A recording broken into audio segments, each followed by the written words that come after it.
ಇಂದೇ ಡೌನ್ಲೋಡ್ ಮಾಡಿ ಮತ್ತು ನಿಮ್ಮ ನೆಚ್ಚಿನ ಶೋಗಳನ್ನು ಆನಂದಿಸಿ. ಗೌತಮ್, ಭೂಮಿಕಾ, ನೀವಿಬ್ರು ಅಜ್ಜಿಗೋಸ್ಕರ ಬಂದ್ರಿ, ಅವ್ರಿಗೋಸ್ಕರ ಇವತ್ತು ಉಳ್ಕೊಂಡ್ರಿ. ನಂಗೆ ತುಂಬ ಖುಷಿ ಆಯ್ತಪ್ಪ. ನಿಮ್ಮಿಬ್ಬರಿಗೂ ಮುಜುಗರ ಆಗ್ತಿದೆ ಅಂತ ನನಗೆ ಗೊತ್ತು, ಆದರೆ ಪರಿಸ್ಥಿತಿನೇ ಹೀಗಿದೆ ಅಲ್ಲಪ್ಪ.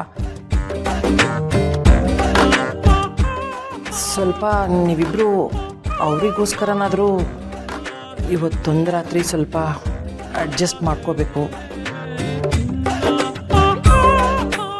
ಅಜ್ಜಿ ಚೆನ್ನಾಗಿರಬೇಕು, ಅದಕ್ಕೆ ಈ ಪ್ರಯತ್ನ ಅಷ್ಟೇ ಅಪ್ಪ.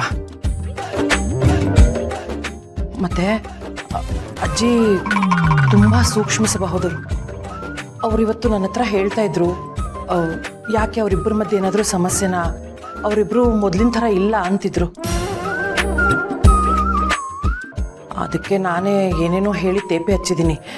ಇಲ್ಲ, ನಿಮ್ಮನ್ನು ನೋಡೋದಕ್ಕೆ ಬಂದಿದ್ದಾರೆ, ನಿಮ್ಗೆ ಹುಷಾರಿಲ್ಲ ಅಂತ ಕೇಳಿ ಅವ್ರಿಗೆ ಸ್ವಲ್ಪ ಟೆನ್ಷನ್ ಆಗಿದೆ, ಮತ್ತೇನಿಲ್ಲಮ್ಮ ಚೆನ್ನಾಗಿದ್ದಾರೆ ಅಂತ ಹೇಳಿದ್ದೀನಿ.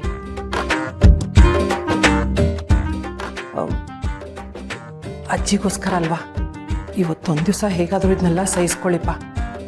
ಸರಿಮ್ಮ. ಭೂಮಿಕಾ, ನೀವು ಇಲ್ಲೇ ಮಲ್ಕೊಳ್ಳಿ, ನಾನು ಹೊರಗಡೆ ಇರ್ತೀನಿ. ಏ ಬೇಡ ಬೇಡ ಬೇಡ, ಹಾಗಾಗಲ್ಲ. ಅಮ್ಮ ಒಂದೊಂದು ಸತಿ ರಾತ್ರಿ ನನಗೆ ನಿದ್ದೆ ಬರ್ತಾ ಇಲ್ಲ, ವಾಕ್ ಮಾಡಿಸು ಅಂದ್ಬಿಡ್ತಾರೆ. ಹಾಗಾಗಿ ಅವ್ರು ಏನಾದರೂ ಇಲ್ಲಿಗೆ ಬಂದುಬಿಟ್ರೆ ನಿನ್ನನ್ನು ಹೊರಗಡೆ ನೋಡಿ ಅದಿನ್ನೊಂದು ರಾಧ ಅಂತ ಆಗ್ಬಿಡುತ್ತೆ. ಈ ಆಶ್ರಮದವರು ಹಾಗೆ ಅಮ್ಮನಿಗೆ ಏನಾದರೂ ಹೇಳಿಬಿಟ್ರೆ, ಬೇಡಪ್ಪ ಬೇಡಪ್ಪ, ಆ ಥರ ಎಲ್ಲ ನೀನು ಹೊರಗಡೆ ಮಲಗೋದೆಲ್ಲ ಬೇಡ, ಇನ್ನೊಂದು ರಗಳೆ ಆಗ್ಬಿಡುತ್ತೆ. ಇವತ್ತು ಒಂದಿನ ಅಲ್ವಾ, ಅಜ್ಜಿಗೋಸ್ಕರ ಅಷ್ಟು ಮಾಡೋಕ್ಕಾಗಲ್ವಾ? ಹೇಗೋ ಇವತ್ತೊಂದು ರಾತ್ರಿ ಸ್ವಲ್ಪ ನೀವಿಬ್ಬರು ಇಲ್ಲೇ ಅಡ್ಜಸ್ಟ್ ಮಾಡ್ಕೊಳ್ಳಿ, ಒಳಗಡೆನೇ ಎದ್ದು ಬಿಡಿಪ್ಪ. ಭೂಮಿಕಾ, ನಾನು ಹೇಳೋದು ಅರ್ಥ ಆಯ್ತಲ್ವಾ? ಹಾಂ ಸರಿನಪ್ಪ, ಬರ್ತೇನೆ. ಸರಿ.